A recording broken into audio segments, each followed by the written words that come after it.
இனிய தமிழ் பேசும் தமிழ் உள்ளங்களுக்கு யுனிவர்சல் வாய்ஸ் 369 சேனலுக்கு உங்களை அன்போடும் பண்போடும் அழகாக வரவேற்கிறேங்க. இன்றைக்கி நம்ம என்ன பார்க்க போகிறோம், அதுக்கு முன்னாடி ஆஸ் யூஷுவல் ஒரு டம்ளர் தண்ணி குடிச்சிட்டு உங்களோட வைப்ரேஷனாக எனர்ஜியாக ஹையர் அசென்ஷன் பண்ணிக்கலாங்க. இன்றைக்கி பார்க்குறவங்களுக்கு என்ன விஷயம் தெரிஞ்சுக்கணும், தெரியப்படுத்தணும் அப்படின்னு ஸ்பிரிட் நினைக்கிறாங்க. நம்மளுடைய பிரபஞ்சம் என்ன சொல்ல போகிறாங்க இன்றைக்கி பார்க்கலாமா? 2 கார்டா? ஓகே.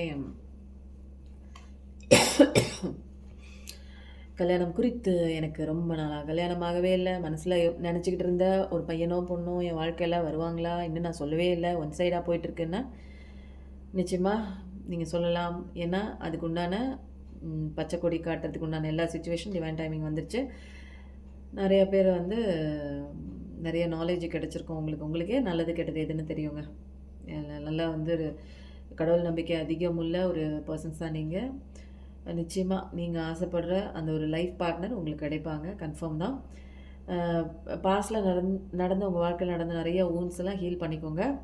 இது நிச்சயமாக உங்களுடைய அறிவுபூர்வத்தை ஸ்பிரிச்சுவாலிட்டிக்குள்ளே நீங்கள் கொண்டு வருவீங்க.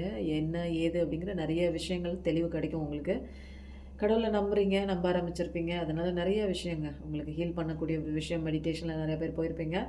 இது எல்லாமே ஒரு திடீர்னு அன்எக்ஸ்பெக்டடாக உங்களுக்கு உண்டான எனர்ஜி ஒரு ஹையர் அசென்ஷனுக்குள்ளே கொண்டு போவீங்க. எதுக்குன்னா திடீர்னு ஒரு விஷயத்தினால நீங்கள் ஸ்டக்காகி நிற்கும் போது உங்களுக்குள்ளே கடவுளை பிடிச்சி தேடும்போது உங்களுக்கான அந்த ஸ்பிரிச்சுவல் பவர் கிடச்சி நீங்கள் ஒரு அவேக்கனிங் உள்ளே போய் நிறையா விஷயங்கள் உங்களுக்கு தெளிவு ஞானம் கிடச்சிருக்கோம்.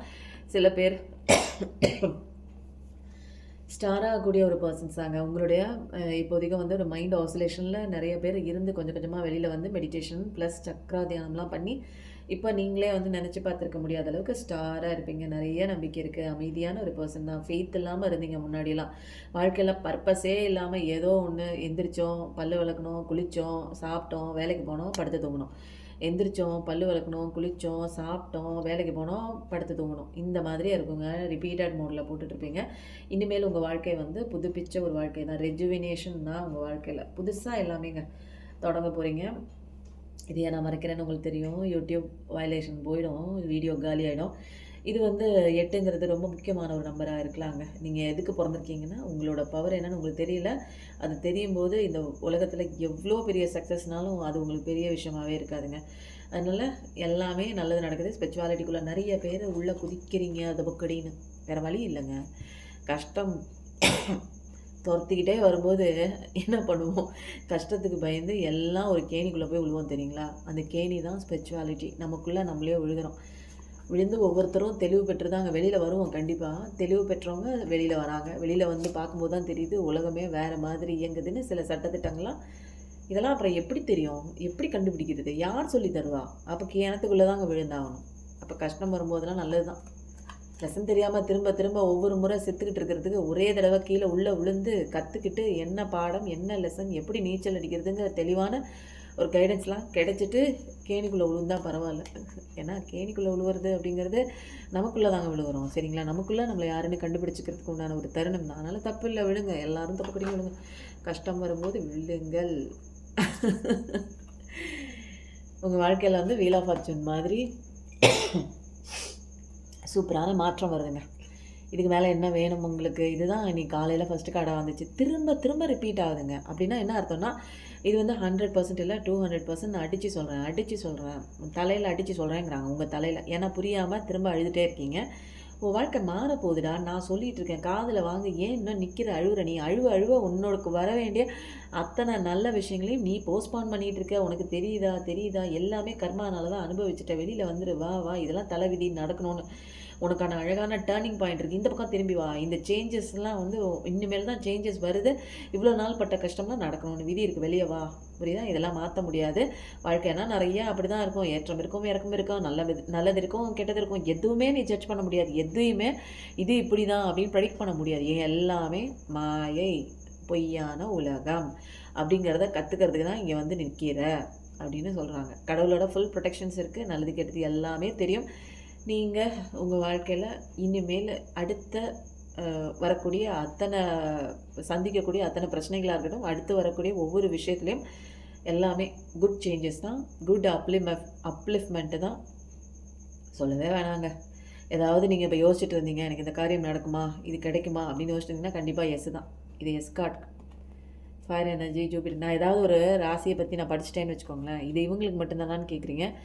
கண்டிப்பாக ஒருத்தங்களுக்கு மட்டுமே பொருந்தாதுங்க இந்த ரீடிங். இது கலெக்டிவ் ரீடிங் தான், எல்லாத்துக்குமே பொருந்தும். உங்களுக்கு உங்கள் மைண்டில் டச் ஆகுதா, டக்குன்னு போய் மண்டையில் பல்ப் எரியுதுங்களா, நம்மளுக்கு தான் சொல்கிறாங்க அப்படின்னு உங்களுக்கு ஒரு தாட் எழும்புதா, அப்போ உங்களுக்கு தாங்க. எந்த கேள்வியாக இருந்தாலும் அதுக்கு உண்டான ஆன்சர் உங்களுக்குள்ளே இருக்குங்க. இதுதாங்க இங்கே நம்ம எங்கே தேடுறோம் அப்படின்னா, வெளியில் போய் எங்கெங்கேயோ தேடுறோங்க. நமக்கே தெரியுங்க இந்த பிரச்சனையை எப்படி ஹேண்டில் பண்ணணும், எப்படி இதுலேருந்து வெளியில் வரணும்னு. தைரியம் என்ன, நம்ம ப்ரெசன்ட் சுச்சுவேஷனை எப்படி ஹேண்டில் பண்ணணும், நம்மளோட ஸ்ட்ரென்த் என்ன, ஒன்றுமே தெரிஞ்சுக்கல. எதுக்குமே லாய்க்கலண்ணா, யாருமே எனக்கு அன்பு கொடுக்க மாட்டாங்க.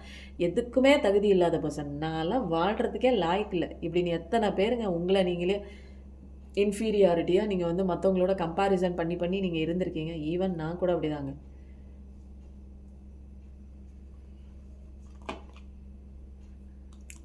ஒரு ஹெல்ப் இல்லாமல் இருக்கீங்க, வாழ்க்கையெல்லாம் தன்னந்தனியாக இருக்கீங்க, ஒரு பேர் இல்லை, ஒரு பிஸ்னஸ்க்கு ஒரு ஹெல்ப் மேன் இல்லை அப்படின்னு வச்சிங்கன்னா கண்டிப்பாக உங்களுக்கு நல்ல ஒரு பார்ட்னர்ஷிப் தான் கிடைக்குது. அது பிஸ்னஸ்லேயே இருந்தாலும் சரி, அல்லது ஃபேமிலி ரிலேஷன்ஷிப்பாக இருந்தாலும் சரி. உங்கள் வாழ்க்கை எப்படிப்பட்ட வாழ்க்கை பாருங்கள். இதுக்கு மேலே நான் கார்டு எடுக்க மாட்டேன். ஹாப்பியஸ்ட் லைஃப் தான்.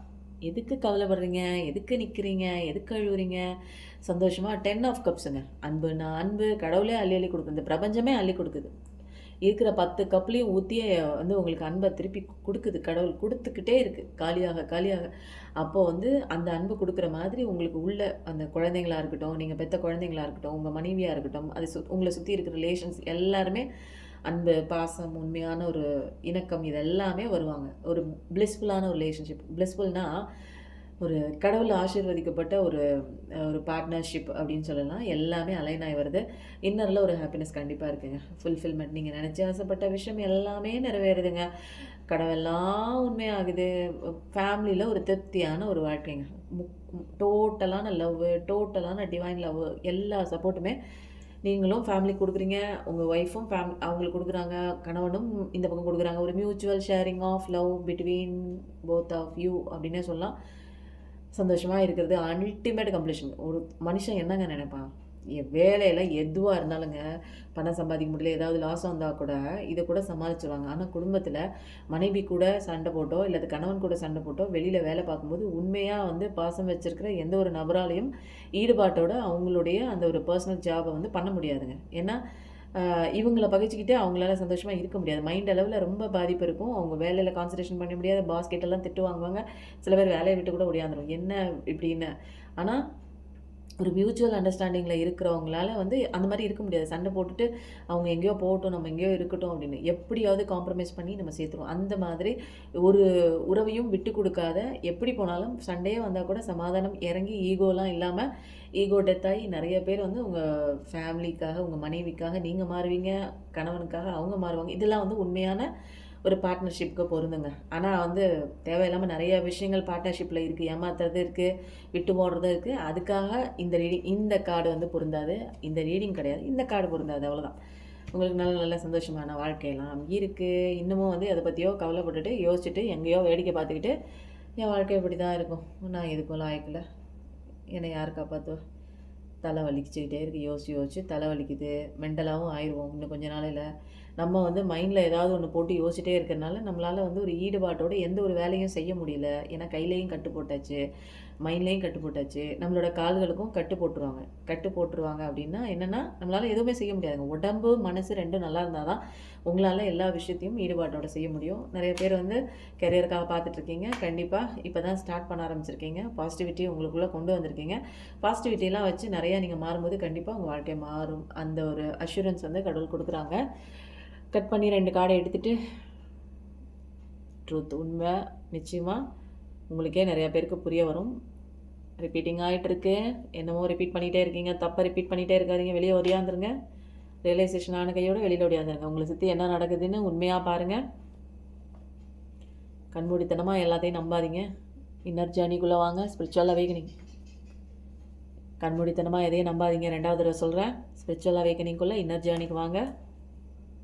கிராஸ் ரோட்டில் போய் எதையோ ஒன்று முட்டிக்கிட்டு இதுதான் உண்மை அதுதான் உண்மைன்னு அழுதுட்டு நிற்காதீங்க. அந்த பக்கம் பாதை இல்லை, இந்த பக்கம் டைவர்ஷன் எடுத்து திரும்பி திருந்தி நீங்கள் கடவுளை தேடி வந்தீங்கன்னா கடவுள் அழகாக உங்களை பத்திரமா அவரோட கையில் அழகாக பத்திரமா சேஃப்டியாக வச்சுருப்பாருங்க.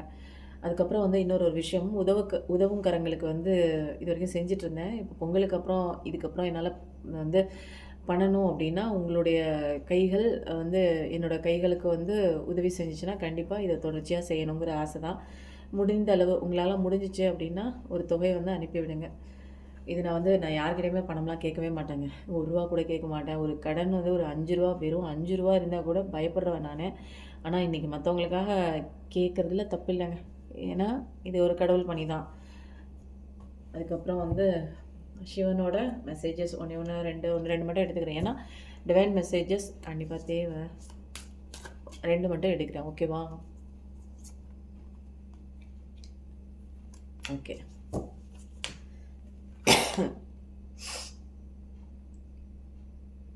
உங்களுக்கு வந்து கடவுள் சில பிளெஸ்ஸிங்ஸான ஒரு விஷயங்கள் குடுத்துருக்காரு அப்படின்னா, அது வந்து உங்களோட நலனுக்காகவும், உங்களோட சுத்தி இருக்கிறவங்க நலனுக்காகவும் அதை யூஸ் பண்ணுங்க. செல்ஃபிஷா, அரகன்ட்டா, எனக்கு பவர் இருக்கு, அது இருக்கு, இது இருக்கு அப்படின்னு சொல்லிட்டு மத்தவங்கள அழிக்கிறதுல நீங்க ஈடுபட்டீங்கன்னா, அது கடைசியில உங்களையே அழிச்சிடும். உங்களையே உடம்பு ஃபுல்லா நெருப்பு வச்சு கொளுத்திரும். அதனால ஆணவம், அகங்காரம், கன்மம், மாயை இதுக்குள்ளலாம் போய் சிக்கிக்காம எளிமையா இருங்க. நெறைய பேர் வந்து மிஸ்டேக்ஸ் வந்து கரெக்ட் பண்ணிக்கோங்க. புதுசா பொறுப்பெடுக்கிறீங்க. மிஸ்டேக் வந்து நீங்க வந்து அது ரியலைசேஷன் ஆகி, நீங்க அத செய்யாம இருக்கும்போது புதுசா பொறுப்பெடுப்பீங்க. அவ்வளோதான். பழசுல நீங்க செஞ்ச எந்த விதமான குற்றங்கள் கிடையாது. எல்லாம் மன்னிக்கப்பட்டு விட்டாச்சு. உங்களோட மிஸ்டேக்லாம் அக்செப்ட் பண்ணிக்கோங்க. இதுதான் சரியான விஷயம். ஆமா நான் தப்பு பண்ணிட்டேன்னு சொல்லிட்டு, அத வந்து கரெக்ட் பண்ற விஷயத்துல நீங்க எஃபோர்ட் போட்டு ஈடுபடணுங்க. அது வந்து வருத்தப்பட்டுட்டே நீங்க இருக்காம, ஐயோ! நான் இந்த முடிவ எடுத்துட்டேனே! ஓகே. இப்ப என்ன பண்ணலாம்? சரி எடுத்தாச்சு. என்ன பண்ணலாம்? அப்டின்னா, அந்த மிஸ்டேக்லாம் கரெக்ட் பண்றதுக்கு உண்டான எஃபோர்ட்ட போடுங்க. எப்ப பார்த்தாலும் அழுதுகிட்டே ஒப்பாரி வச்சுட்டு, ஐயோ! நான் இத பண்ணாம இருந்திருக்கலாமே! இப்படி என் வாழ்க்கை போச்சே! நடந்து முடிஞ்சிருச்சு. இத எப்படி சரி பண்ணலான்னு பார்க்கலாமா? இல்ல வந்து உட்காந்து அழுதுட்டே இருக்கலாமா? அழுதுட்டே இருந்தீங்கன்னா ஒண்ணுமே கிடையாது. இன்னும் மோசமா போகும் உங்களோட வாழ்க்கை. அதனால கடவுள் கணேசன் வந்து ரீபர்த் எடுத்த மாதிரி, நீங்களும் வந்து உங்க கஷ்டத்துலேருந்து வெளியில வந்து ரீபர்த் எடுங்க. ஓகே. இந்த ரீடிங் எப்படி இருந்ததுன்னு கண்டிப்பா சொல்லுங்க. எப்பயும் நல்லதே நினைங்க. கண்டிப்பா உங்க வாழ்க்கையில நல்லது மட்டும் தாங்க நடக்கும். Thank you so much.